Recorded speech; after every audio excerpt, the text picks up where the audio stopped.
I've been coming to Tobago since I was really young. My mum was born in Trinidad and all of her family still live there. But my grandmother and my grandfather were born in Tobago.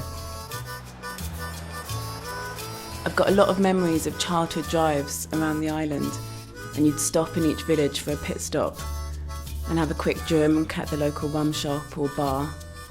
Nearly all of them have an incredible view. This is Stall Bay Beach. The best thing about Stall Bay is that it's got all of these food kiosks, and they're all run by different women who've got different histories, but I always go to Miss Esme's because Miss Esme, some sort of distant relation of my grandfather, and so Miss Esme is family. This is your saltfish. Oh, this is mine? Yes, it is. Thank you very much. So what would you say is the most popular dish that you guys serve? Oh, for breakfast, definitely the bacon shack.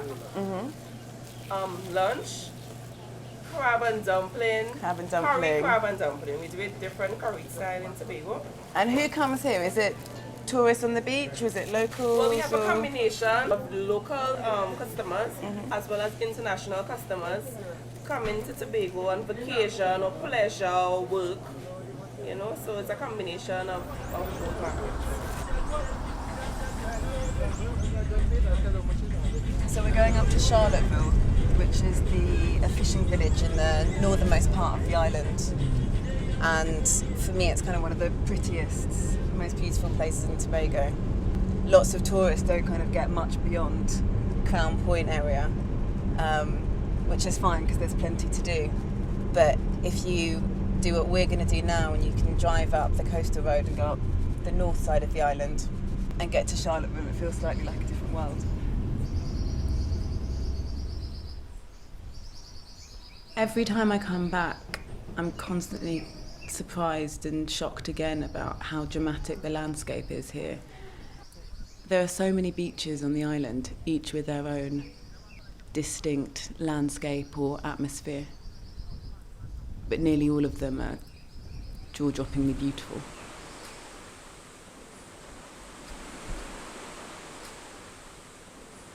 The thing that always surprises me when I come to Englishman's Bay is that there aren't more people here, because it's so beautiful and so unspoiled and undeveloped. You know, there's one restaurant, Eula's, which has been here for nearly 20 years and serves delicious rotis for lunch. And there's kind of one souvenir shop, and that's it. That's the thing that I really like about it, that it's really quiet and unspoiled, and can sit and feel like you're in the middle of nowhere.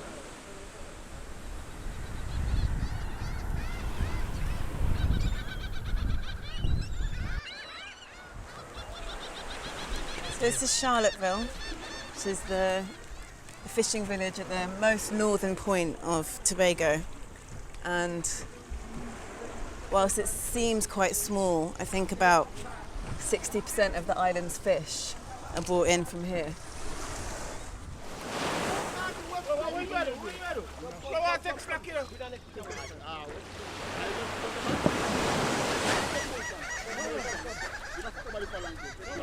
Unfortunately, there's no fish in that last boat.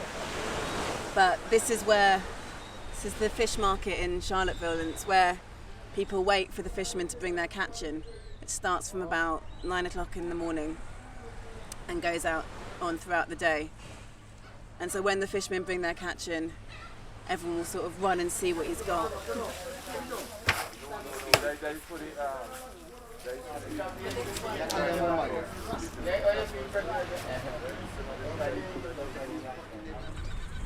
So this is Bloody Bay down here. I suppose like Englishman's Bay, the name comes up after a fight between the English soldiers and African slaves in 1771. That was apparently so horrific and bloody that it turned the sea red. My grandfather used to use the Creole word for dawn, which is day clean, which I think is a really nice way of saying that every day is a new day and a new start. My dad said it's the perfect way of summing up the island, in that Tobago's got this bloody history where it was passed round from various colonial owners, and now if you look at it, it looks like a paradise, and it's this quiet, easygoing place where it looks like nothing could have happened.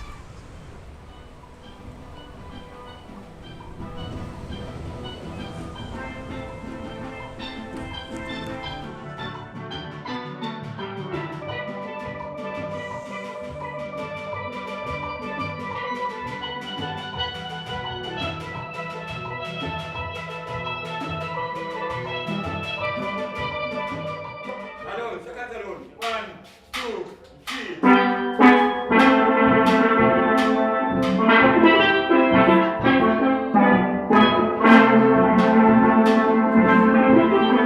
Same chord. Bam, bam, bam. Same chord. Yeah, same chord. Well, I'm feeling pangs of regret that my pan career never kind of got off the ground. About 15 years ago, maybe more, my parents organised for me and my sister on a summer holiday to Trinidad to go and have lessons down at the nearest pan yard. And so we had lessons all summer. It was really, really hot. Our teacher just made us keep doing scales and arpeggios again and again. But by the end of the summer, I could play 2 songs, which was the national anthem and the sort of popular calypso of that year.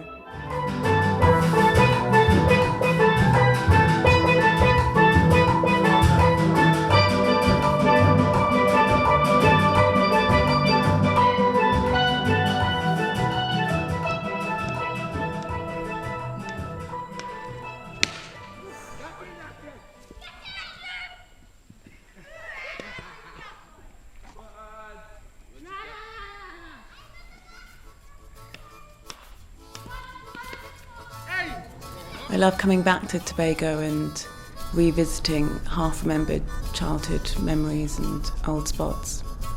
And it's so nice to come back with friends and discover new places or show them my favourite spots. It's really nice to see Tobago developing and noticing things that change. But I really hope that I'll be able to bring my children to Tobago and the same charm and beauty will still be there.